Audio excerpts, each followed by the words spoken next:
Olá, bem-vindos ao Criarte. Hoje é dia de atualização e hoje vamos ficar com a análise de obra. Bem-vindos.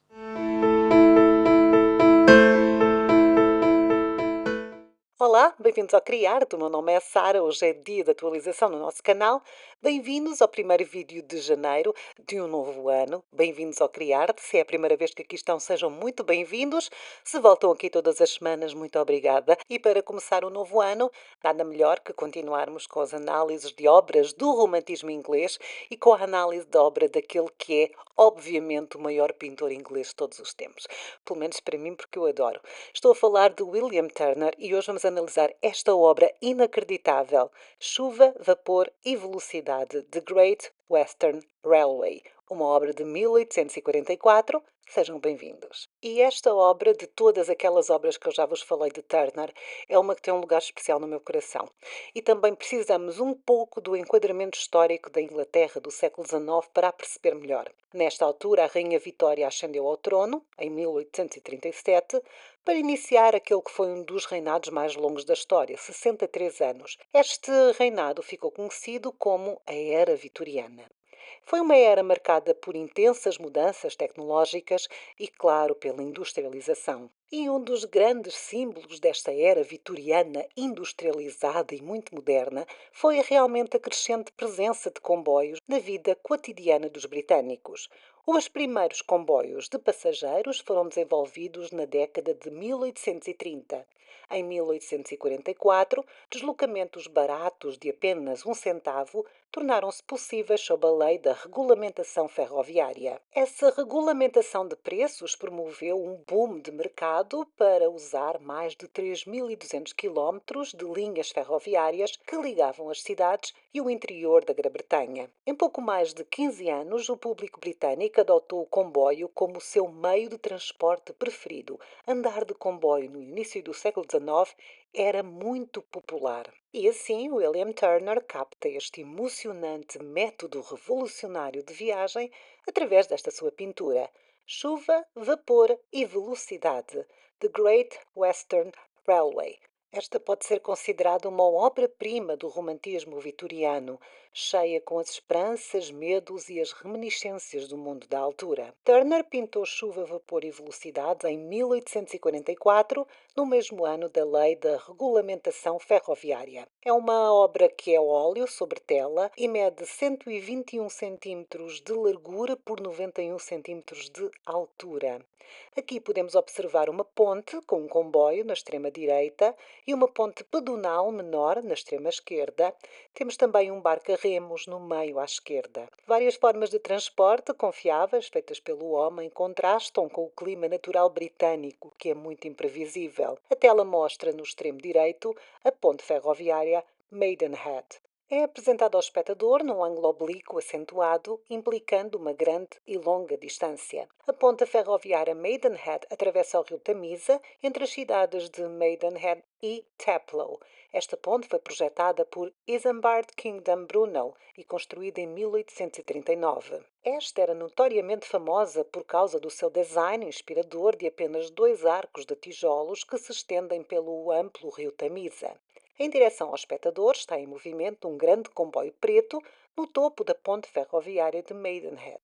Esta é uma locomotiva da classe Firefly e foi celebrada pela sua velocidade máxima de quase 100 km por hora, apesar da sua velocidade média de deslocamento ser de 50 km por hora. No entanto, mesmo a 50 km por hora, o Firefly era mais rápido do que qualquer passeio de carruagem no início do século XIX. Além disso, tinha a vantagem adicional de não precisar de uma troca de cavalos para viagens de longa distância. E uma das partes mais interessantes desta obra é como Turner expõe o fogo interno do comboio para o espectador. É quase como se Turner tivesse removido a proteção frontal da cabeça do comboio para mostrar os fornos de carvão ardente. Esta máquina não é apenas uma concha de metal frio, mas quase um ser vivo com um núcleo energético. Ele corre em direção ao espectador com três bafuradas de vapor. Atrás do motor em chamas estão as carruagens dos passageiros. Turner descreveu uma carruagem de terceira classe, facilmente identificada pela sua construção sem teto. Sim, É verdade. Estes primeiros comboios, as classes mais baixas, a terceira classe, aquela que era mais barata, era descapotável. A maioria dos passageiros usa chapéus e gorros para protegê-los do clima chuvoso e ventoso tipicamente inglês. Teria sido uma experiência terrível para um passageiro consciente da moda, com os cabelos sendo chicoteados pelo vento e a chuva encharcando as suas roupas e quaisquer pós faciais ou pomadas de cabelo ou mesmo as maquilhagens a dissolver-se e a pingar. Embora os passageiros de Turner possam chegar aos seus destinos muito mais cedo, a tempo, eles devem parecer uma confusão terrível quando chegavam à paragem. Como vocês podem imaginar, estas carruagens não eram um grande sucesso e, na verdade, ao fim de pouco tempo caíram em desuso. O comboio de Turner está a dirigir-se para o oeste, enquanto nós, os espectadores, estamos a olhar para o leste em direção a Londres. Portanto, com os seus passageiros de terceira classe, é seguro assumir que a pintura retrata o deslocamento para casa depois do trabalho. Estes passageiros não estão apenas encharcados de chuva, mas também cansados e mentalmente e fisicamente cansados após um longo dia de trabalho. O pior é que durante o início da época vitoriana, o turno de um trabalhador poderia facilmente durar entre 10 e 12 horas. Imaginem então, trabalha-se 12 horas e depois fica-se encharcado durante a viagem para casa. Isto não era de todo agradável. Turner, ao longo da sua carreira, foi sempre um grande admirador de Claude Lorrain e também de Nicolas Poussin. Esses velhos mestres representavam a elegância humana e a beleza natural através de suas paisagens neoclássicas, povoadas por figuras divinas e heróis históricos. Turner, no entanto, deixa de lado a relação harmoniosa entre o homem e a natureza tão amada por Lorrain e Poussin. Em vez disso, Turner explora o homem versus a natureza. A tecnologia luta e conquista a vida e as limitações da natureza. É quase uma metáfora, um comboio sólido contra um fundo efêmero. Os humanos viajam em velocidade mais rápida do que os pés podem fazer naturalmente. Expandindo esta dinâmica a uma metáfora, a natureza humana é como uma lebre, agora quase invisível na frente do comboio, correndo em direção ao espectador. Talvez a lebre tenha vagado pela ponte e agora talvez esteja arrependida de algumas decisões.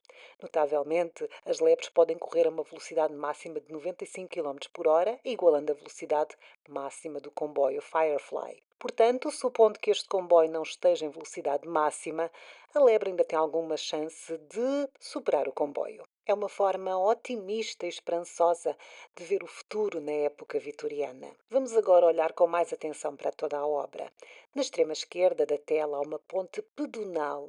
Esta data da década de 1770. A ponte é retratada com um traço mais vago, quase como se não fosse utilizada. Talvez os passageiros do comboio uma vez frequentassem esta ponte numa carruagem ou a pé, antes da construção da ponte ferroviária de Maidenhead. Esta ponte esquecida é um símbolo do século anterior, antes da chegada dos comboios no século XIX. Temos aqui acuada a nostalgia por um tempo mais simples e mais lento. Na água à direita da passagem temos um barco a remos. Duas pessoas ocupam o barco enquanto eles atravessam um grande rio. Novamente, o espectador vê uma reminiscência do passado. Além destas figuras anónimas que fogem para o campo para uma tarde de relaxamento, quem usa o barco a remo como forma de transporte moderno? Ninguém, não é? É arcaico, lento e cansado. Mais à direita do barco há um grupo de pessoas, todas vestidas de branco, de pé na costa. São figuras que representam um passado neoclássico perdido, num potencial acenar para os heróis artísticos como Claude Lorrain e Nicolas Poussin, que Turner tanto admirava. O mais provável, no entanto, é que este grupo fosse constituído por observadores de comboios, que era uma atividade extremamente popular na época. Com as suas roupas brancas de verão, eles estão a acenar para o novo comboio que passa. Isto era verdade, as pessoas saíam à rua para ver passar o comboio. Estava toda a gente deslumbrada e apaixonada por estas máquinas de alta velocidade.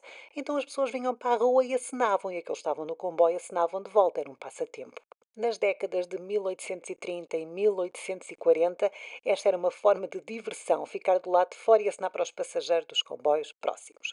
Vamos continuar a analisar a nossa obra. À distância, na margem da tela, está um homem a arar um campo com dois cavalos. Tal como a passagem pedonal e o barco a remo, este pequeno arado é um brilho de uma era que desaparece rapidamente.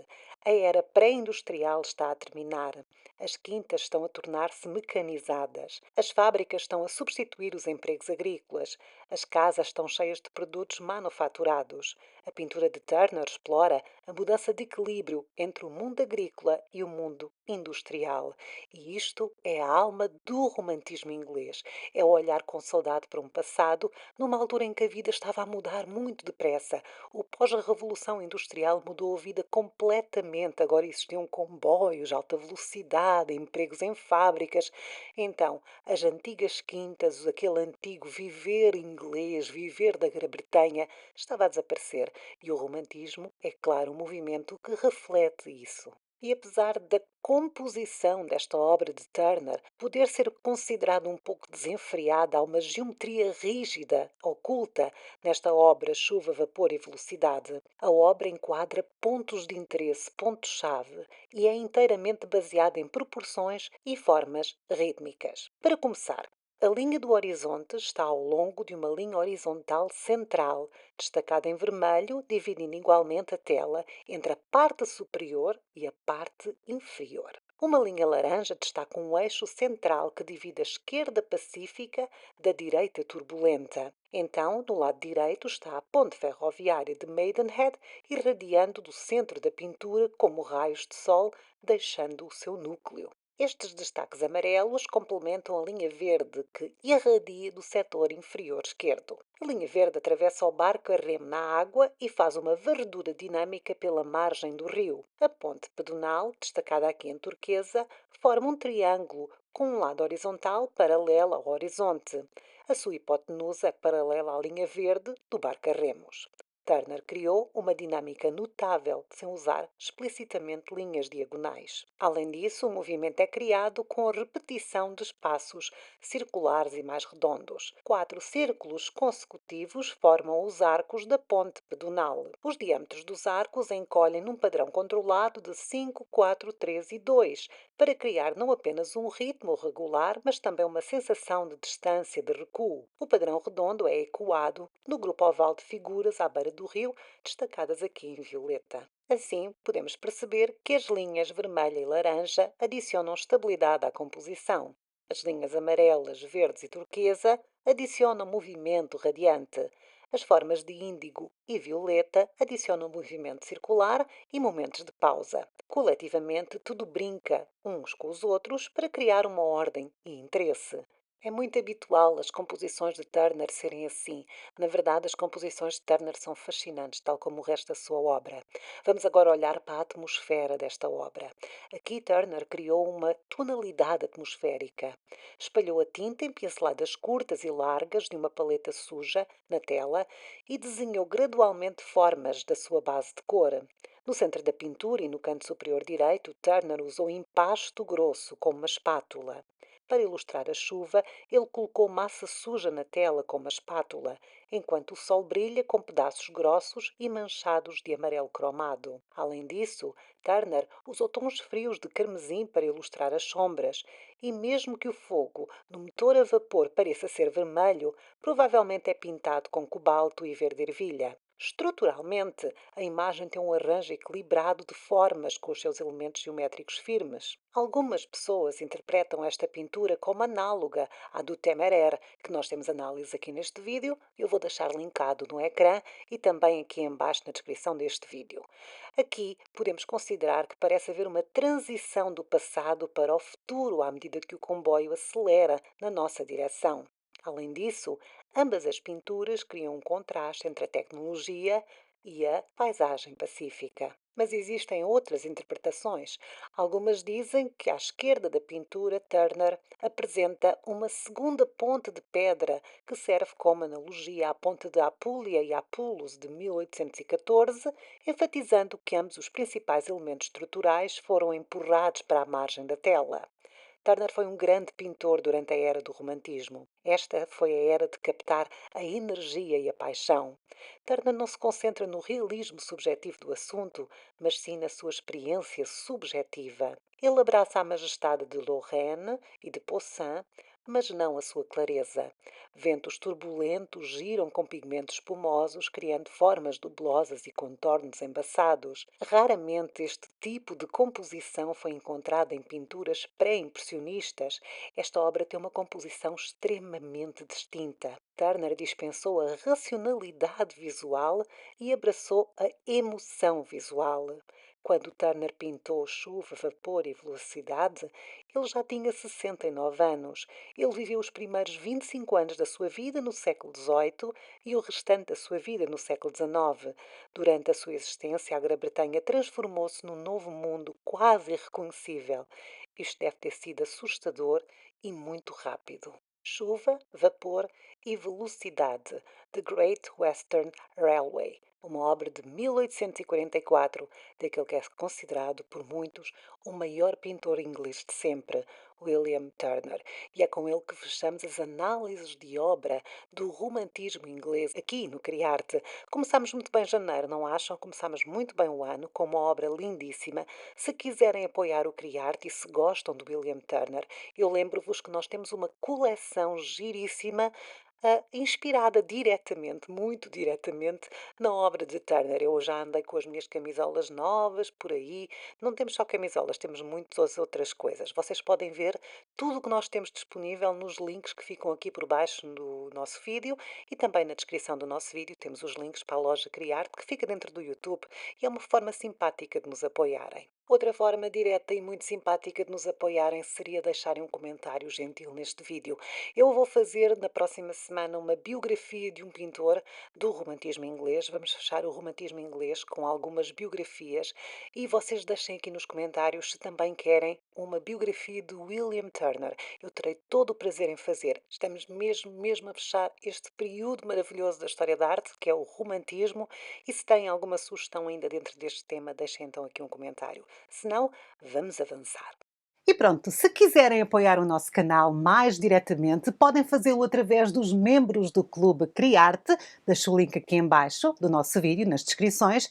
Podem também pagar-me um café, podem comprar merchandising na nossa loja, que está também o link aqui na descrição do nosso vídeo, ou claro, podem apenas subscrever, gostar e deixar um comentário gentil. Sejam gentis. Vemo-nos na próxima semana. Até lá, fiquem bem. Eu sou a Sara. Tchau!